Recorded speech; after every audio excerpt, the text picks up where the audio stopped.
You are listening to Radio Free Humanity, the Marxist-Humanist podcast. My name is Brendan Cooney. And I'm Andrew Kleiman. In this week's episode, we present part 2 of the conversation we began last episode, a conversation about the value form paradigm and Andrew's criticism of Patrick Murray's arguments. Patrick Murray, a prominent value form thinker.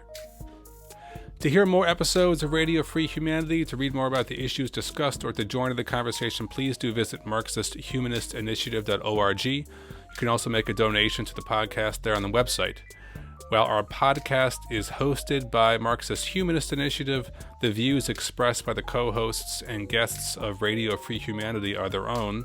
They do not necessarily reflect the views and positions of MHI. In just a moment, we will continue our discussion about the value form paradigm, but first, as we do in every episode, a discussion of some issues in current events.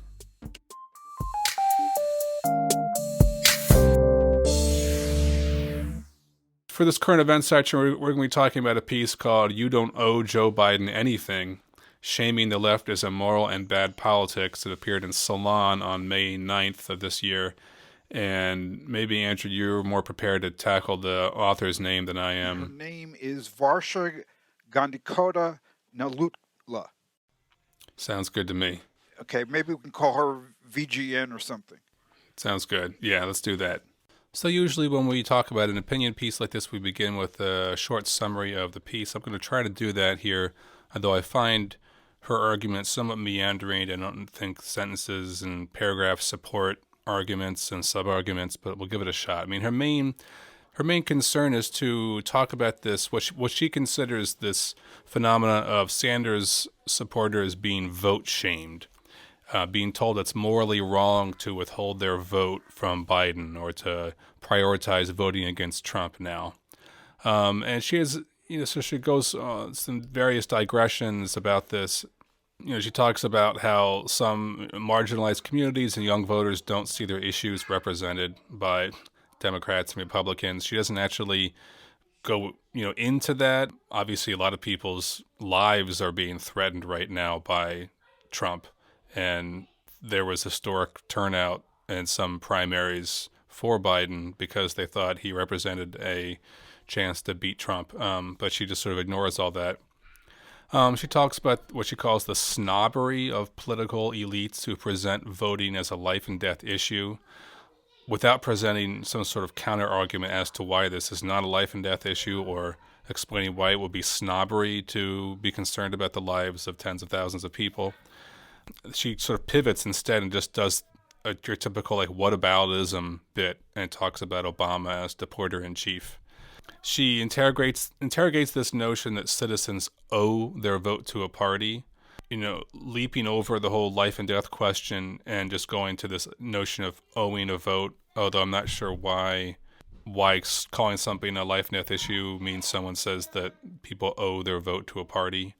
She questions Biden's electability with the typical stuff we hear from the Sandinistas about how he's not, sort of appealing to people on these economistic single issue things. They say he, all these polls about single payer health care or free college education, they poll highly in these single issues. So, and Biden doesn't take these positions, so he's not electable, without looking at all into, why he was so electable in the primaries. And Sanders, even though he had all these single issue things in his platform, got completely annihilated by Biden. So there's a complete lack of self-reflection and just a continuation of the same party line. And then she says that stifling criticism of Biden will reinforce the right's attack on liberal elitism. And then she goes on to characterize Obama-Trump voters as being motivated by anti- and neoliberal sentiment, and to suggest that if that sort of neoliberalism isn't questioned, then all these voters are going to be turned off by it. And then she ends with reiterating the point that withholding one's vote can be a type of bargaining power, and sort of reinforcing her thesis, I guess, which is not implicit, but that this is really about social Dems taking over, or exerting their power over the Democratic Party, and they can do that by withholding their vote. So what do you think about this? I mean, just going through and trying to summarize her argument, should almost serves as a critique by itself. But I mean, basically, this seems like a big hissy fit. I mean, the Sandinistas lost, and instead of reevaluating any of their assumptions about their tactics, and she just wants to continue the same party line, and make this election all about the importance of taking over the Democratic Party and winning people to the Democratic Party with economic populist proposals. Even though clearly the primaries were a referendum on that strategy, and that strategy lost miserably in the primaries. I mean, when she's saying, "How dare you vote shame us," she's really saying, "How dare you say that we lost for a reason, and then insist that we prioritize defeating Trump over continuing this pointless quest to further Sanders socialism over other priorities." And she continues this populist line that the only way to defeat Trump is through these, single issue economic populist proposals, even though there's very little evidence that is actually can be translated into electoral victories. Yeah, this is, I think, the really important critique that needs to be made. I think you're absolutely right. What they keep hammering home on is their weakest point. They keep hammering home on the fact that if you give people, opinion polls, they'll, check Medicare for all, free college, all this stuff, but it's not what's motivating people. Okay, and we see this again and again, and they go, well, yeah, we got stuff, and people like it in the abstract, but it's clearly not motivating them, and this is the road to victory. No, it's not. It's been proven it's not the road to victory. It's been proven in this country, and it's been proven in the United Kingdom, where the Labour Party tried to do the same thing in the midst of an election that was basically a referendum on Brexit. They, hemmed and hawed about that, and they, got totally, their clock got totally cleaned. But I'll tell you, what really struck me more than anything about this article is the kind of like bait and switch that comes really early on. She talks about, this so-called tactic of shaming, and the people who engage in this alleged shaming frame voting Trump out of office as a life and death question. And then she never comes back again. Not once in the entire thing. I don't know, it was 2,000 words or whatever. She never comes back once to the question of whether it is indeed a life and death question. Let me call up my Trump death clock. I'm right on their website. They also got, a billboard, but I'm on the website. And right now, the Trump death clock registers at 54,042 deaths due to Trump having declined to act to mitigate coronavirus until March 16. If he had acted 1 week earlier, there would have been, according to this, estimated 54,042 fewer deaths. So, I mean, I don't see how it's not a life and death question. You can call that shaming and so forth, but she's engaging in pragmatism shaming. Speaking of bait and switch, I feel like she starts off trying to defend the right for people to withhold their vote or abstain from voting, that there's some moral defensibility there. But then she transitions into sort of talking about it as like a tactic as part of the process of influencing the Democratic Party platform and bringing the Sandinistas into the larger party as like an influential player in the Biden platform. And I feel like, obviously Biden has to do lots of things to try to appease and unite all the disparate elements of the Democratic Party, and that'll be essential for his strategy, and that will involve probably trying to rein in some of the Sandinistas crowd by incorporating some of their demands. But regardless of whatever happens in that process, that doesn't mean that there is some moral case to be made for not voting against Trump if you live in a swing state. That's the most irresponsible thing you could open the door to, that kind of thinking. I noticed the same thing, and, well, really, took me actually kind of by surprise that she could write this. So she says that the Biden needs to motivate voters And the solution is not to be contemptible to the Bernie supporters. The solution is to not just tolerate debate over Biden's agenda, but to welcome it. And then she says, this is not easy for those who fear a Trump re-election. Criticizing Biden in a bid to gain progressive concessions, in their view, only wounds him and helps Trump. Notice how she has conflated debate with the criticism of Biden in an attempt to extract concessions from him. That's not debate, okay? Whether you think that's a good tactic or not, that's not debate. That's not reasoned argument. That's not providing, evidence and reasons in order to persuade somebody. It's a strong arm tactic to withhold your vote in order to make them do what you want. You could say that's good. You could say that's bad, but that's certainly not debate. But I'll tell you, all of this is in service of Franklin Delano Roosevelt's agenda. I mean, come on, people. This is, if this is the vision of the future, that is going to animate people. I mean, it's obviously not what's animating, millions of people, millions of black voters in South Carolina and elsewhere in the South and so forth. But how the warmed over New Deal is going to animate people, I just don't know. Well, that is all the time we have to discuss current events today. Up next, part 2 of our discussion with Andrew about the value form paradigm.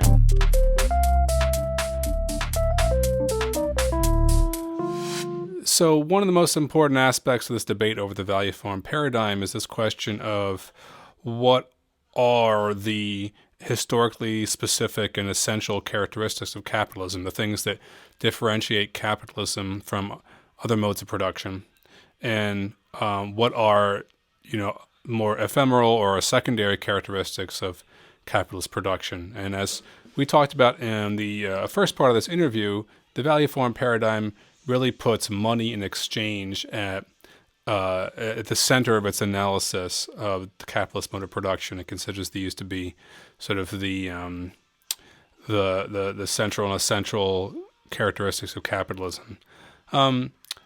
When Murray is critiquing you, one of the things he says is that, you have argued that it's the transformation of abstract labor into an objective property of the commodity that is what is sort of the essential, historically specific nature of capitalism.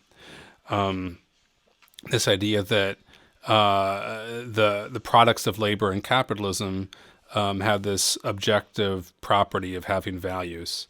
And he says, why is that the essential thing?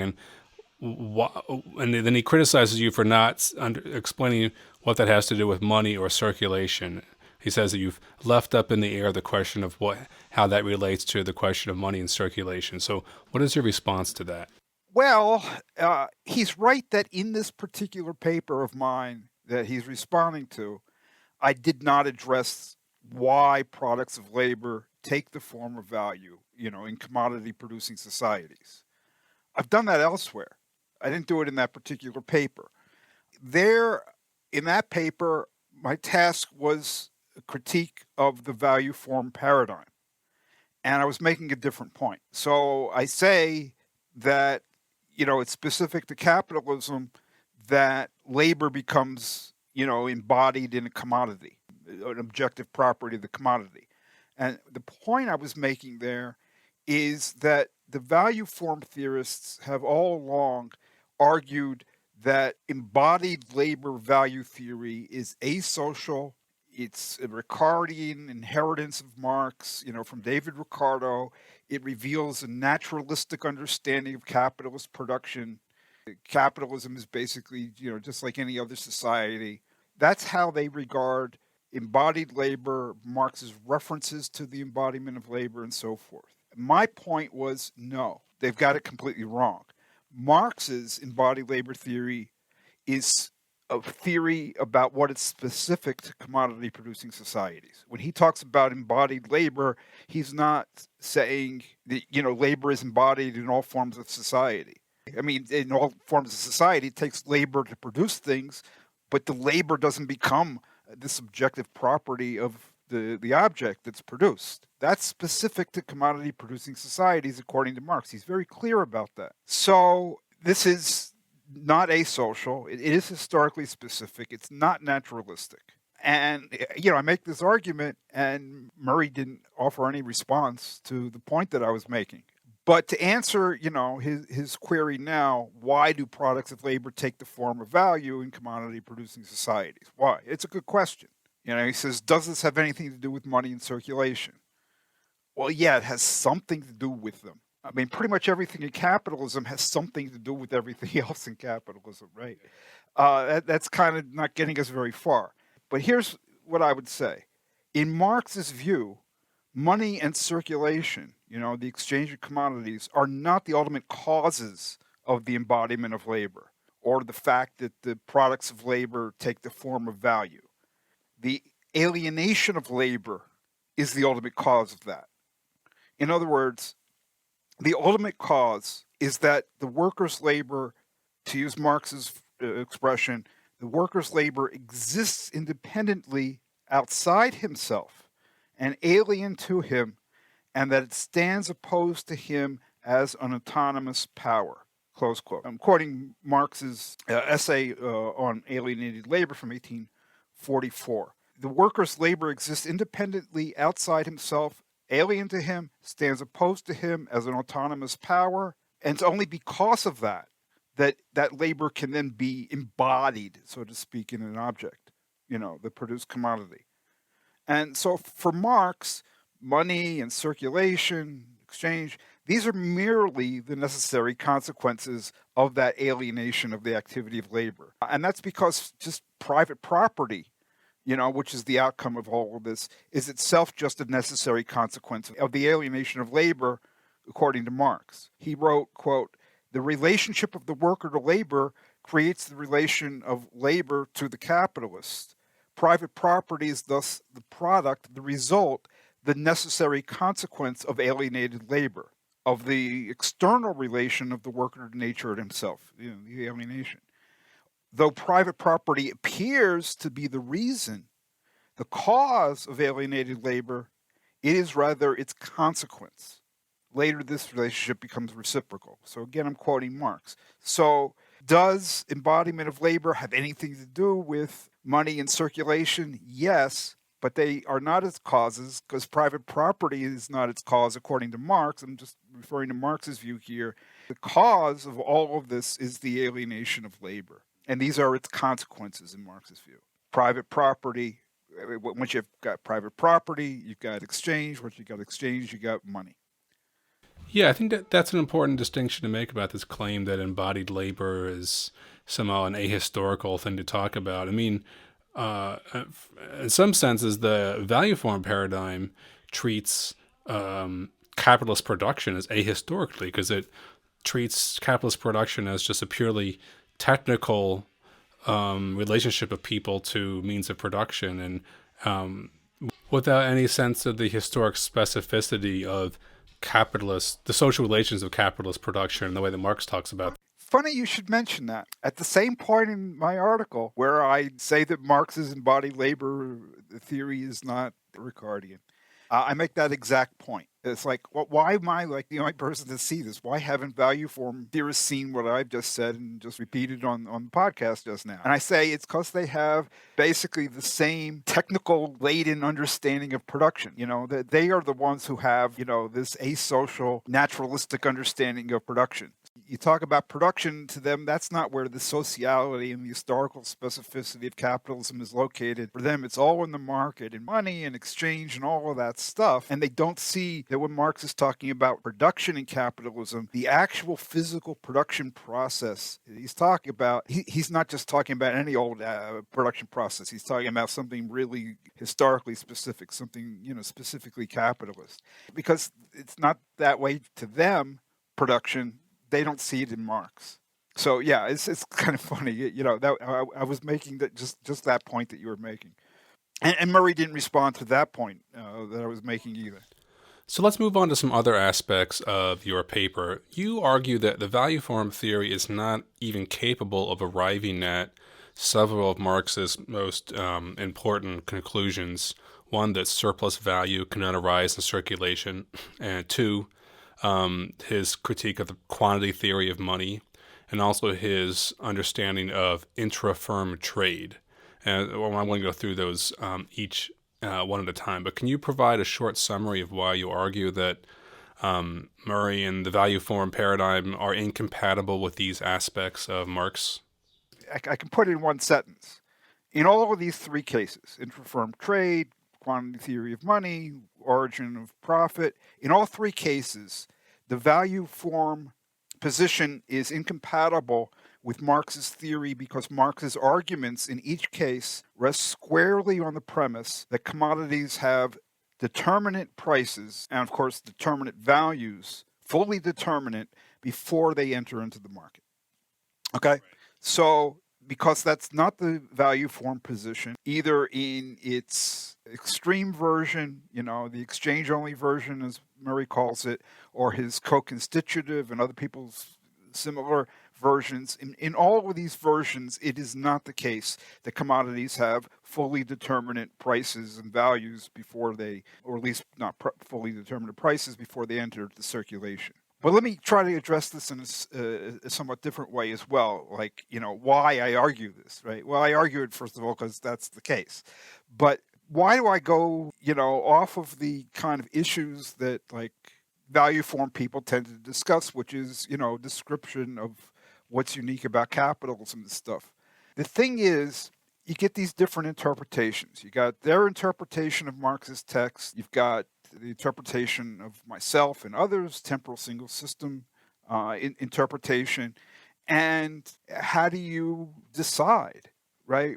Who is to say who's right and who's wrong? It's very, very easy for everybody to, pick their favorite passages and use that as evidence. Well, that's cherry picking evidence, right? You really need a strong test and really easy to get wiggle room and to wiggle your way out of any problem when you're just looking at passages in the text, words that you can, twist and turn one way or the other. When, however, you have to show that your interpretation arrives at the same conclusion about something else that Marx arrives at. You have to show that you can use the theory as you interpret it to reach this result. That's a lot harder to do. So I like picking in those kinds of cases because they do provide much stronger tests than just finding some words and arguing about the meaning of the words, right? So let me also say something, like last time we were talking about how I approach responding to Murray, and I made a whole point about, well, look, what I'm trying to do is I'm trying to convict him of error, to use Keynes's expression. So what I'm trying to do is to demonstrate my points. One of our listeners said, okay, but this isn't really clear what you mean by demonstrate. So let me try to clarify. What I mean by demonstrate is, well, it means show or prove or, something like that, provide the needed evidence. But when I say demonstrate, I'm not just trying to convince. It's not like demonstration to a person. It's not convincing them. It's not relative like that. It's laying out what's needed so that any ideal, rational, disinterested person appropriately employing reason would come to the same conclusion that I'm coming to and could not come to any other conclusion. So I don't know, actual people can do what they want. They can ignore anything and they can name call and whatever. But an ideal, rational thinker has to be brought to the point where that kind of person is given the pieces of an argument put together in a way where not only am I providing them with the bottom line, with the conclusion, but I'm putting it all together so that they can move themselves, think it through, and take the pieces and arrive at the exact same conclusion and see that there is no other conclusion that one can arrive at. Okay, that's what I'm trying to do, at least. Okay, that's what I mean by demonstrate.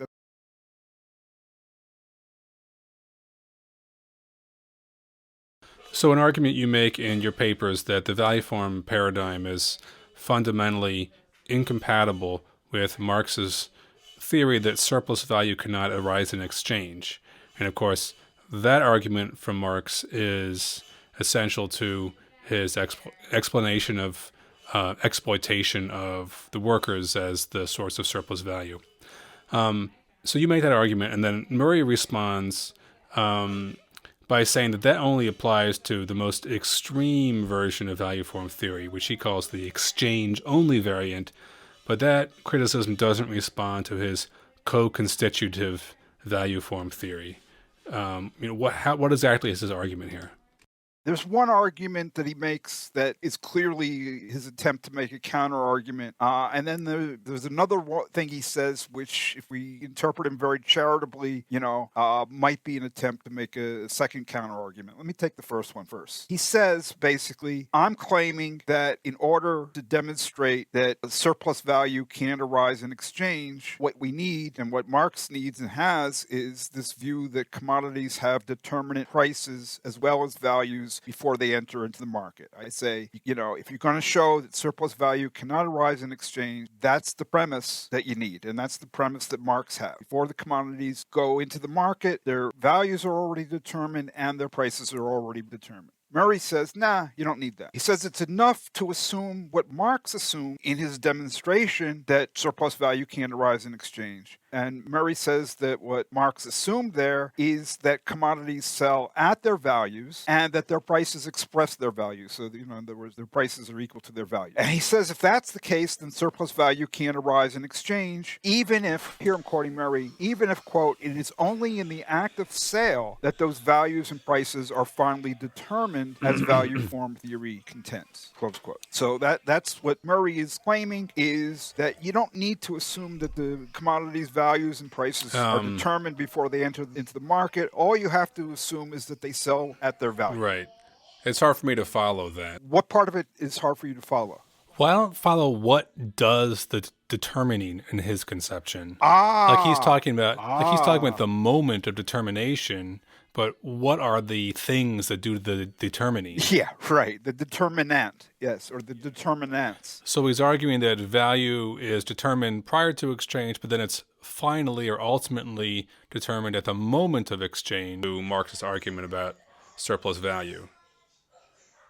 Am I following this? And he claims somehow this distinction allows him to explain how surplus value does not arise in circulation. His argument about surplus value not arising in exchange is, if we assume that the commodities exchange at their values. But that means they have a value already, or are they... Yeah. So what he really needs to say is that they have a potential value, that value is their actual value, and that they sell for that actual value. Right. Those are the steps. Okay, that's the really properly logical way of making the argument. But I think that's what he meant. Okay. Okay, so if that's the case, then the potential value becomes the actual value, and there's no problem at all. Right. So then the discussion seems to hinge on this question of what he means by finally determined. It's not clear to me what the forces are, the determinants are at this final moment, and how they're different from the moment before exchange. I assume that when they say here are the determinants of value, that they're basically talking about, a pretty plain reading of Marx's Capital, determinants of value. When it comes to determinants of price, either the potential before exchange or the actuality in and through exchange, it's a lot less clear to me, much less clear to me.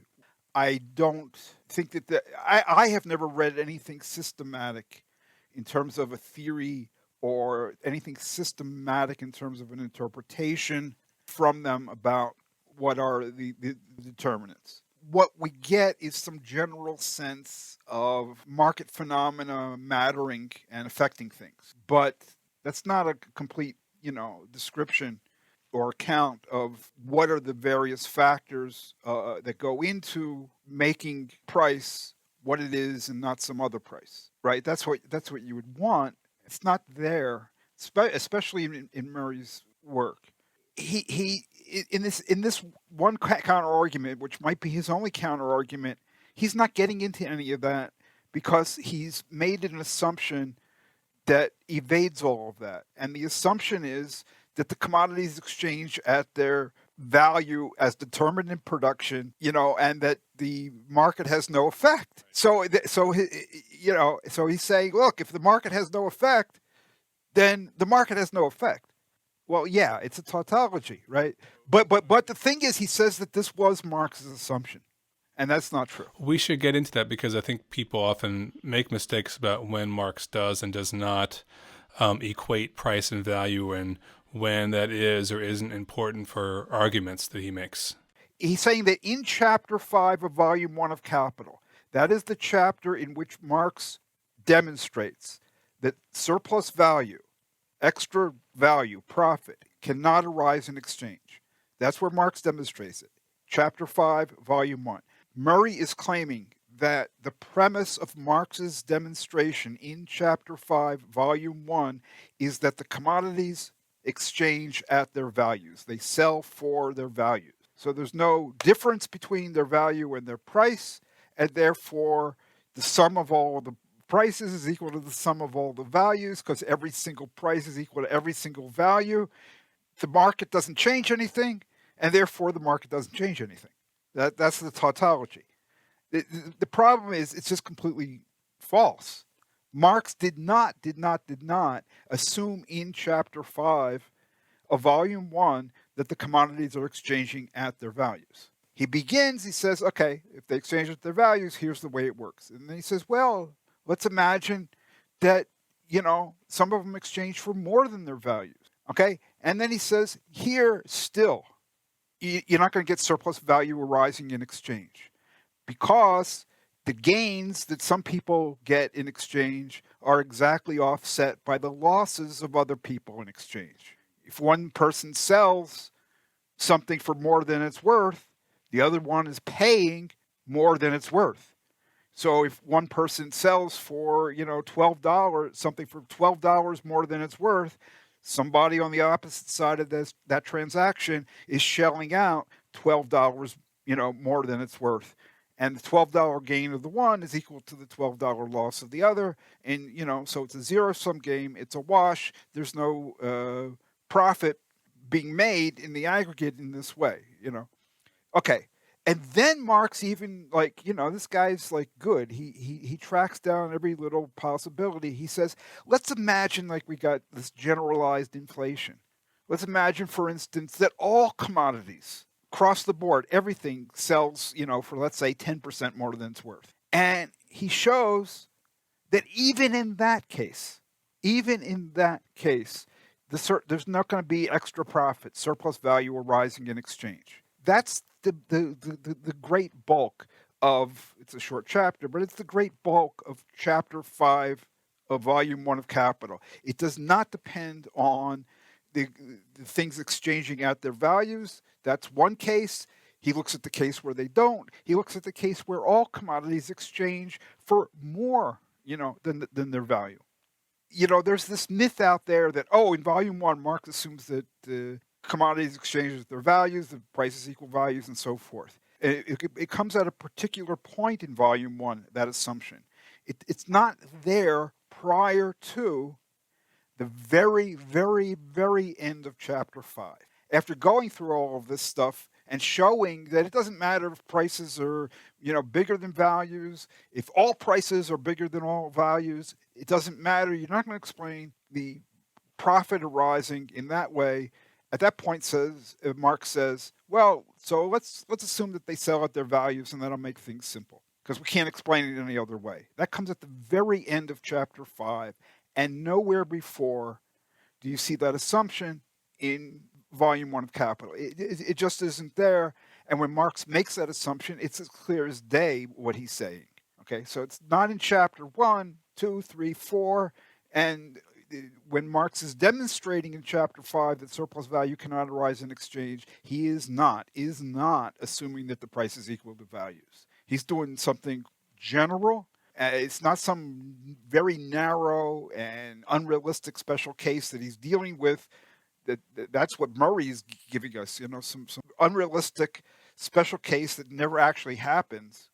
Yeah, let's assume that all the prices equal all the values, and there's no problem, sure. But what about reality? Marx is dealing with the reality. He says no surplus value arises in exchange. Murray's response is, well, in this, unrealistic situation that never occurs, there would not be any surplus value that arises in exchange. Granted. What about reality? Right, right. Well, that was good. I think we hit a bunch of important points here. But Murray has another counter argument, right? Maybe he's got another counter argument. It's hard to tell. He briefly goes into this, we don't need to assume that the prices and the values are determined before the commodities enter the market. We just need to assume that the prices equal values. Then he goes off on this really long digression, almost 2,000 words. And the digression's about why he doesn't think the commodities prices or values are fully determinate before the commodities enter the market, which is not the question that he's supposedly addressing, which is, can value form theory come to the same conclusion as Marx that surplus value does not arise in exchange? But he's going into this long digression about his view of why commodities prices and values are not fully determined before the commodities enter the market. But at the end of this very long digression, he makes another point. And it's a point about gains and losses of value in exchange. It might just be part of that general digression, that point at the end, but on a charitable reading, you can construe it as a second kind of attempted counter-argument to my demonstration in my critique. Here's what he wrote. He says that in order to, quote, defend the notion of gains and losses in exchange, it is not necessary for commodities prices to be fully determined before the commodities enter into the process of exchange. All that's needed is that, quote, commodities have valid prices, which was the observational basis of Marx's theory of value. If a commodity has a valid price and is sold above or below that price, it'll be one person's gain and another's loss, just as Marx argues, close quote. So what does Murray mean by valid prices? Because that confuses me. I don't really know what he means by valid prices. I researched the question. He has a whole paper where he goes into it, and I researched it. I read every word carefully. I still don't know. Okay, well, leaving aside the question of valid prices and what he means by that, what do we make of his argument? Irrespective of this valid stuff, Murray is saying, okay, if a commodity has a valid price and it's sold above or below that price, it'll be one person's gain and another's loss, just as Marx argues. The problems with that argument really don't depend on the word valid. The problems are elsewhere. Okay, so I've got a response, but it doesn't hang on this issue of valid. Okay, first of all, he says it'll be one person's gain and another's loss. Well, obviously, one gains, the other loses. The question is whether additional profit or surplus value can arise in that process of gain and loss. So what I think Murray was trying to argue here is that the gainer's gain and the loser's loss exactly offset one another in each case, and therefore in the aggregate, so that it's a wash, zero-sum game. Exchange just redistributes the value. Some gain, some lose to an equal extent, and in the aggregate, there's no additional value, surplus value, profit arising. I think that's what Murray wants to say. Right, but it's not clear to me how that helps his argument, because this is not possible unless commodities already have value prior to exchange. Bingo. That they were just, that this idea that, Marx argued there's a zero-sum game and that some people can be winners and losers, but that's because the values are predetermined and surplus value has already been created. So how does this help? Why is Murray using this to help him and understand what he's trying to do? Well, you just answered the whole thing in a nutshell. Give this man the car. You just won the car. This is it. This is it, Brendan. He can't do it. He can't say what he's saying. On the basis of his theory, it doesn't work. Yeah. It just does not work. Let me try to expand on this. But yeah, you got it in a nutshell.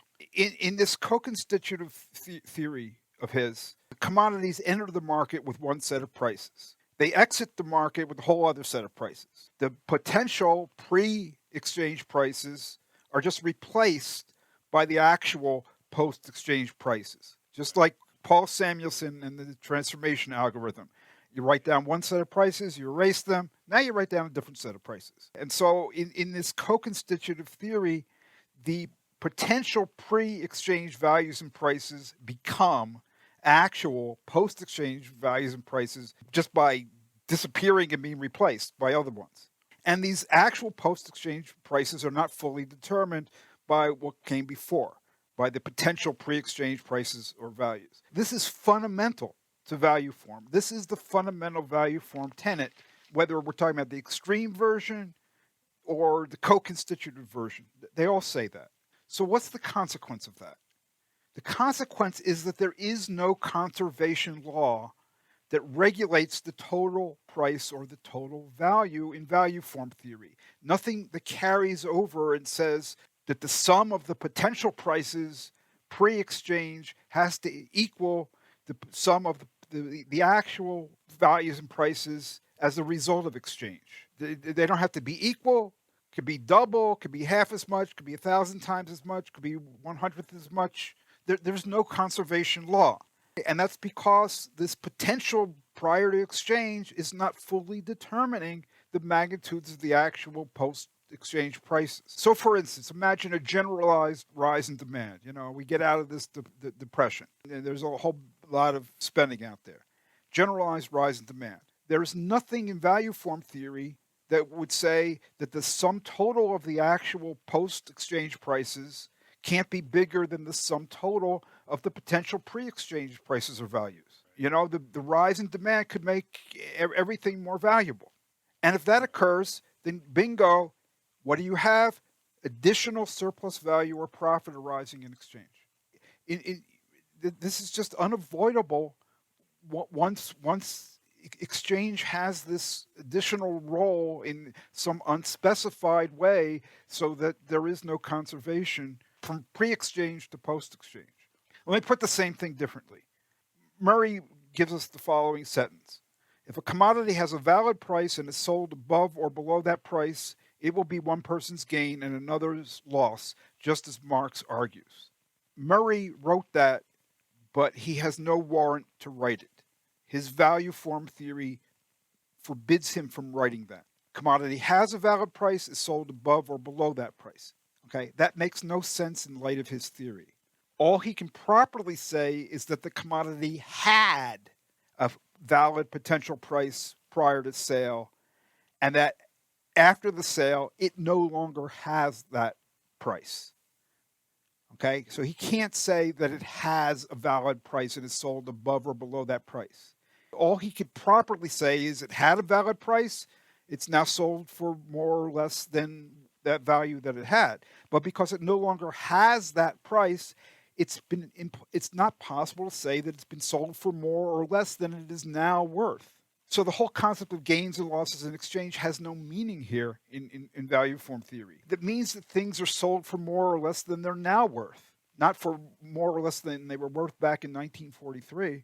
So in addition to all the problems that value form theory has with explaining surplus value the way Marx does, you say it also has a problem with explaining intra-firm trade. And I think that's a topic people are less familiar with. Can you explain what your argument is here? Intra-firm trade is a big deal in reality, and when it comes to issues of taxation and tax avoidance and stuff international. But basically it means one part of a firm or company, a parent company, a subsidiary, makes products at one stage of production, and a different part of the company uses those products as inputs into a further stage of production.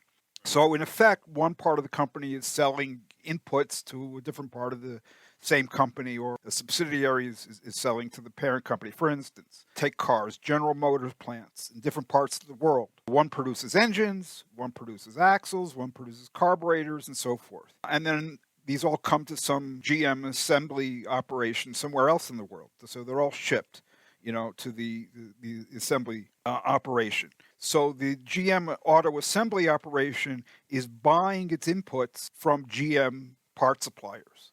Okay, part of the same parent company. That's intra-firm trade. And Marx talks about this? Yeah, I mean, he doesn't use the term intra-firm trade, But in this manuscript that almost made it into volume 1 of Capital, and kind of like at the last moment, Marx said, nah, I don't see that I'm going to be publishing volume 2 of Capital, any book 2 anytime soon. So I don't need a transition. Manuscript was meant to be a transition to, coming in our next book. This is the results of the immediate process of production. Yeah, the results of the immediate process of production. In the Penguin edition, these results, this manuscript results is there at the end of volume 1. You can also find it online. Anyway, this is a very late manuscript compared to like publication of volume 1. It was written almost right before Marx finalized volume 1 and put it out. In the results of the immediate process of production, Marx has a few pages discussing a case which is, exemplary of what we now call intra-firm trade. And he discusses a farmer, a capitalist farmer, not just, a peasant or something, a capitalist farmer that produces seed or, produces some sort of grain and uses some of that grain as seed, in next year's production. So instead of some of the grain they produce going to market, the farmer holds some of that grain, sells it to himself, so to speak, and puts it in the ground the next year to produce more grain, and so forth and so on. So that is definitely intra-firm trade, and Marx was discussing it in that context of what are the implications of the fact that, some portion of this product does not go into the market. There's no money changing hands. There's no exchange. Does this matter? Right. So does it matter? And what does this have to do with critiquing Murray and the value form paradigm? Well, what I'm trying to say is that their theory can't arrive at the same conclusions as Marx. And what we've got in this case is, to them, this really, really matters. And to Marx, it doesn't matter. And that's a very different conclusion, and they can't reach it. Okay, here's what Marx wrote in this manuscript. So we're talking about capitalist farmers produce seed. They employ some of the seed in their own production rather than selling it on the market. Marx wrote that this is, quote, immaterial. Immaterial. It is unimportant whether, as in the case of seed and farming, a portion of the product is at once employed by the producer as a means of labor, or whether it is first sold and then converted back into a means of labor. It doesn't matter whether they sell it or not, or whether they, so to speak, sell it to themselves. You can't get much clearer than that. Okay, and Marx's reasoning is that the products that the farmer produces that he himself employs as inputs, quote, become commodities he has bought or that can be bought. They have long since become commodities in his eyes. This seed that he produces and uses himself, it's not like a peasant, who's farming and, oh, good, I produced some seed. He's using it himself, but he could sell it. It's commodity in his eyes, since they are articles, means of labor, at the same time values forming part of his capital. And when he returns them into production without passing through the market, he includes them in his calculation as things sold himself as producer. That's what Marx says. So they're commodities, and they have prices and values, and they do not enter the exchange process at all. So right. There's no way for value form theory to or the value form paradigm to explain how Marx comes to this argument. Well, I don't think so. Murray thinks so. We can talk about who's right. Yeah, so Murray has a discussion of this? Yeah, sort of, yeah. Basically, in my paper, when I present this, I'm saying, okay, look, you guys tell me the difference between the portion of the seed that the farmer sells to others and the portion of the seed that he sells to himself. Tell me the difference between the revenues that he obtains in the market, the farmer, by selling the stuff, and those that he obtains through intra-firm trade when he sells to himself. Or tell me the difference between the cost that he incurs by buying stuff in the market and the cost that he incurs by, producing this stuff and buying from himself. Can value form theory make any sense of this? And basically the way to make sense of it is to say, look, it's all the same whether it goes through the market or not. And so it's a challenge, to value form theory. Can you, on the basis of your theory, explain what is basically immaterial and in Marx's view was immaterial, or do you have to say that the farmer is not selling to himself and he doesn't get any profit and so forth, right? So Murray's response is kind of unfortunate. Let me read it to you. Kleiman asks, what is the difference between the portion of the seed the farmer sells to others and the portion he sells to himself? Murray says, the difference is this. In the case of what he sells to others, the farmer receives money for the seed. The value of the seed has definitively actualized itself, whereas he has no money as yet from the seed that he, quote, sells to himself. Marx's point is that if the seed is used successfully in producing the next harvest of grain, and the grain is sold at a price that passes through the value of the seed that the farmer, quote, sold, close quote, to himself, then the value of the seed passes through.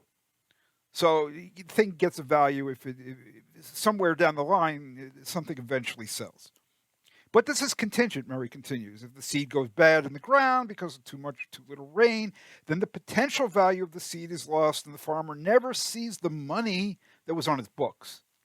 So Murray's basic argument is that all of this is potential until the moment of truth.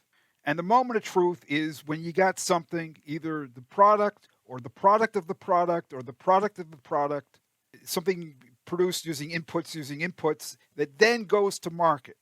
And that's what determines retroactively the whole thing, or maybe not retroactively, but whether any of this has a value is all only fully determined and confirmed if something sells on the market. Some ultimate result of this sells on the market. Yeah, that sounds like a problematic argument. I argument. anticipated the argument in my paper and I pre-responded to it. I have a footnote that basically says, hey, value formists, don't go there because you can't go there. And he went there anyway. Here's the sentence that I wrote. Quote, note that in the case of products such as seed, there exists no eventual final consumer whose purchase turns ideal price into actual price. Okay, what Murray is telling us is, somewhere down the line, there's a market with somebody who actually buys the stuff, and that resolves all the problem. And in the exact kind of case that Marx is dealing with, in the results of the immediate process of production, there ain't no such person. Year after year, this farmer produces seed, sells some of it to himself, buys some of it from himself, right? Plants it, grows new grain, some of which he withholds from the market, sells to himself, buys from himself, uses the next year's production, and so on and so forth ad infinitum. So, this deus ex machina of this eventual final consumer, that person does not exist here. That disposes of Murray's attempted counter demonstration here. He doesn't have recourse to that. He has to actually deal with the fact of intra-firm trade and firms buying and selling to themselves. And, is that actual value? Is that not actual value? Have they made profit? Have they not made profit? And he's got to do that without recourse to, there being some eventual final consumer who is not them down the line. Because in the case of seed, you don't have that. In the case of, let's say, electricity producers, that's a great case. Electric power companies, they supply electric power to themselves as well as others. So there's all these kinds of cases. Do the electric power companies generate profit or not from the portion of the electricity that they sell to themselves? How can value form theory possibly deal with this? I mean, it's talking about something that's not the capitalism that I recognize. Okay, so we've talked about how value form theory can explain Marx's argument that surplus value can't arise in exchange, and now we've discussed its difficulties in theorizing intra-firm trade. And your last demonstration is about Marx's argument, or Marx's critique of the quantity theory of money and how that can't be understood within the value form theory. Can you lay that out for us? In Chapter 3 of Volume 1 of Capital, Marx trashes what we now call the quantity theory of money. He didn't use that term, but the quantity theory of money basically says that the sum of all prices, like the total amount selling in the market at a particular time, like a year, according to the quantity theory of money, what determines the sum of these prices is the quantity of money that's in circulation. And Marx absolutely loathed this, and he puts forward a different theory, which is the diametric opposite, which was not original to him.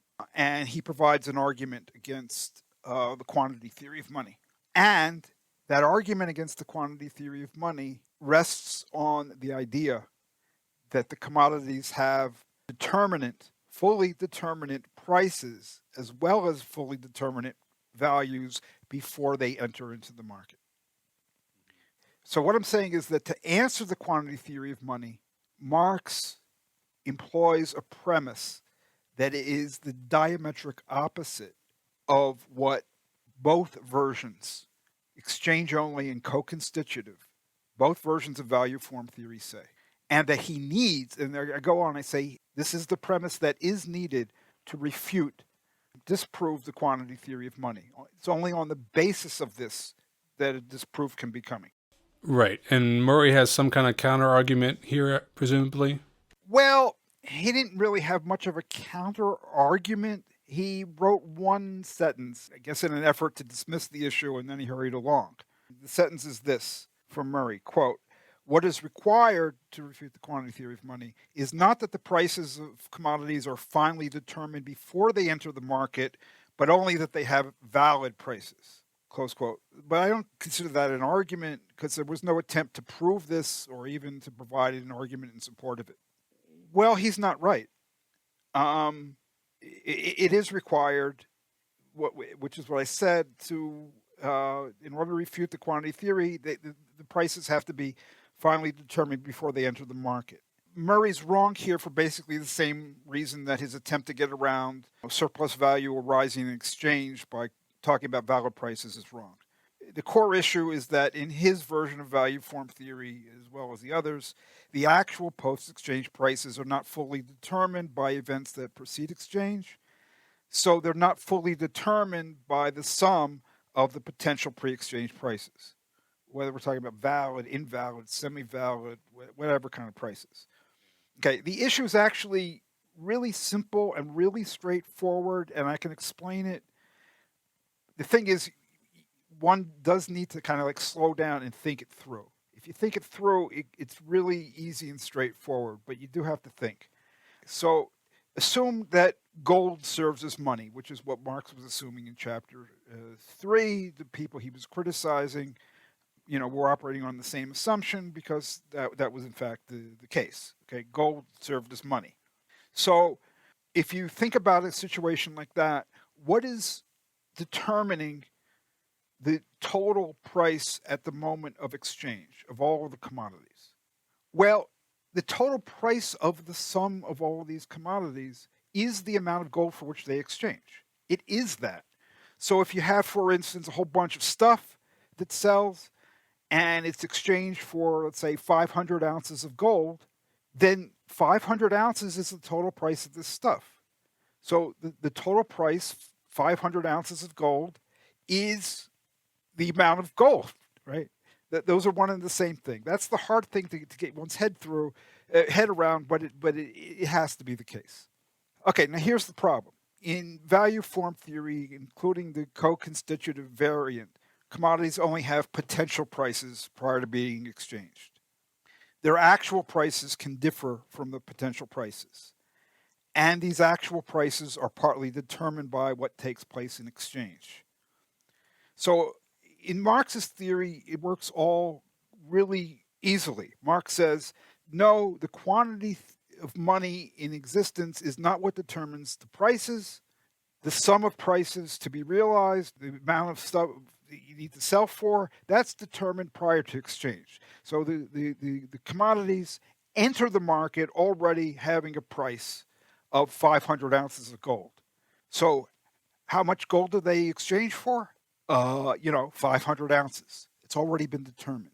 So what Marx says is that the quantity of money that's actually in circulation is already determined by the sum of prices to be realized, 500 ounces. Only 500 ounces of gold enter into the circulation because that's what the commodities are worth, 500 ounces. What happens to the rest of the gold? It's in the banks, it's God knows where, but it's not circulating in the market. So that's Marx's theory.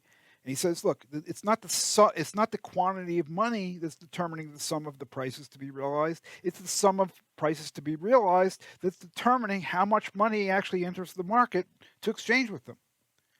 Right? Okay, very, very simple. But if you got value form theory in the co-constitutive version, in the extreme version, it doesn't matter. You don't have that. The sum of prices to be realized is not fully determined before they enter into the market. So they enter the market with only potential prices, not actual prices. And so their potential price is 500 ounces of gold. What's their actual price? Oh, well, that partly it depends on what happens in exchange. 500 ounces, 700 ounces, 346 ounces, God knows. Okay? So is the amount of gold that enters into circulation fully determined by these pre-exchange sum of prices? No, not at all. Exchange has a role to play here. So maybe only 300 ounces of gold enter into exchange for whatever reason. So the commodities exchange for 300 ounces of gold, which means that their actual total price is not the 500 ounces of gold, it's 300 ounces of gold. So what's the implication of this?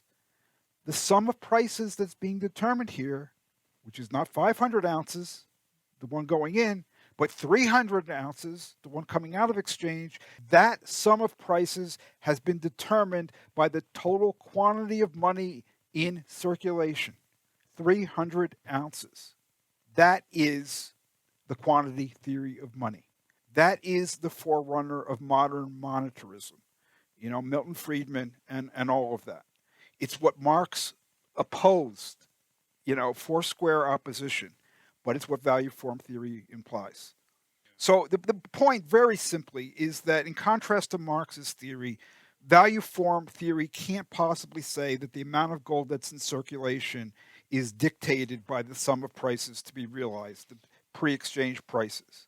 It has to say that those were only potential prices, that actual prices can differ, and that the magnitudes of actual prices are partly determined by what happens in exchange, which means how much gold they happen to sell for. So the amount of gold they happen to sell for is partly determining their prices. Let's imagine you have a value form theorist who did try to argue Marx was right. The amount of gold that's in circulation is dictated by the sum of prices to be realized. Fully determined pre-exchange prices. That's what sets the amount of gold that circulates. Let's imagine they try to make that argument. What they'd be arguing in effect is that the sum of actual post-exchange prices has to equal the sum of potential pre-exchange prices. But what's that mean? It means exactly that exchange plays no role in determining the magnitude of total price. And that's a repudiation of the core of value form theory, including Murray's version. Hey, before we run out of time, here are a few words from Anne Jacquard, Organizational Secretary of Marxist-Humanist Initiative, the organization which sponsors this podcast. Hello, this is Anne Jacquard, Organizational Secretary of Marxist-Humanist Initiative. Marxist-Humanist Initiative, or MHI, aims to contribute to the transformation of this capitalist world by projecting, developing, and concretizing the philosophy of Karl Marx and its further development in the Marxist-Humanism articulated by Raya Dunayevskaya. We are not a political party, nor are we trying to lead the masses, whose emancipation must be their own act. But we have seen that spontaneous actions alone are insufficient to usher in a new society. We seek a new unity of philosophy and organization in which mass movements striving for freedom lay hold of Marx's philosophy of revolution and recreate society on its basis. Today's political, economic, and environmental crises present a moment to engage people in discussion of these ideas. MHI is dedicated to the task of proving theoretically that an alternative to capitalism is possible. We are distinguished by our economic analyses, which demonstrate that the only opposite to the current world economic system is its abolition and replacement with one not based on the production of, quote, value. Because capitalism cannot be fundamentally reformed, attempts to reform it lead to an intensification of state capitalism, not socialism. MHI's ideas and actions, as well as our structure and rules, are guided by the interests of working people and freedom movements, of people of color, LGBTQ people, other minorities, youth, and all those around the world who are struggling for self-determination in order to freely develop their own human natures. We have no interests separate and apart from theirs. We intend to practice, as well as espouse, a two-way road between our organization and people outside it as essential to developing a single dialectic in the relationship of theory to practice.